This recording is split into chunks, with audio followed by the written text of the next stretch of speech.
যুক্তরাষ্ট্রের নেতৃত্বাধীন ন্যাটোর সদস্য হতে না পেরে এখন ইউরোপের জন্য আলাদা সেনাবাহিনী চান ইউক্রেনের প্রেসিডেন্ট ভলোদিমির জেলেনস্কি। কিয়েভকে বাদ দিয়ে কোনো শান্তি আলোচনা মেনে নেবেন না বলেও হুঁশিয়ারি দিয়েছেন তিনি। এদিকে রাশিয়ার সাথে যুক্তরাষ্ট্রের যোগাযোগে উদ্বিগ্ন ইউরোপ আয়োজন করছে জরুরি সম্মেলন।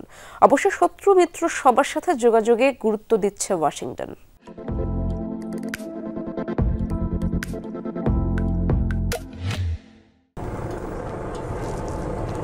জার্মানির মিউনিখে নিরাপত্তা সম্মেলনের মূল এজেন্ডা ছিল ইউক্রেন যুদ্ধ বন্ধে যুক্তরাষ্ট্রের তৎপরতা। যে ইউক্রেন সহ ইউরোপের অনেক দেশেরই পছন্দ হচ্ছে না, সেটি বেশ স্পষ্ট হয়েছে এই সামিটে।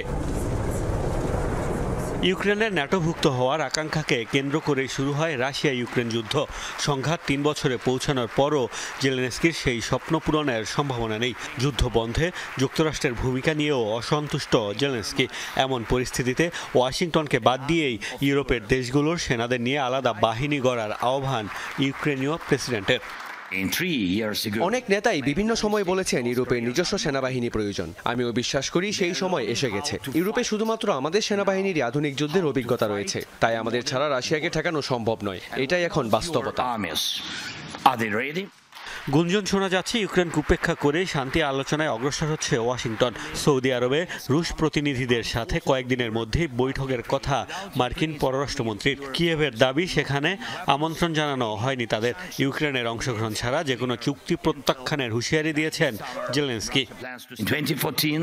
ইউরোপের ভবিষ্যৎ ইউরোপকেই নির্ধারণ করতে হবে। আমাদের সব ক্ষমতাই আছে, শুধু প্রয়োজন একজোট হওয়া, যাতে সহজেই কেউ আমাদের অগ্রাহ্য করতে না পারে। আমাদের অংশগ্রহণ ছাড়া কোনো চুক্তি হলে সেটি কখনোই মেনে নেওয়া যাবে না।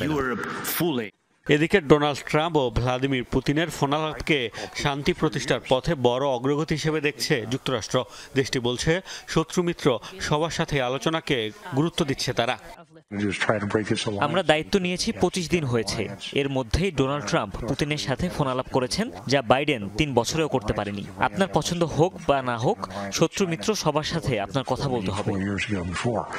ইউরোপের দেশগুলোকে উপেক্ষা করে যুক্তরাষ্ট্র যেভাবে শান্তি আলোচনা চালাচ্ছে, তাতে উদ্বিগ্ন অঞ্চলটির নেতারাও এই ইস্যুতে আগামী সপ্তাহেই জরুরি সম্মেলন আয়োজন করা হবে প্যারিসে। মোস্তফা মাহমুদ, যমুনা নিউজ।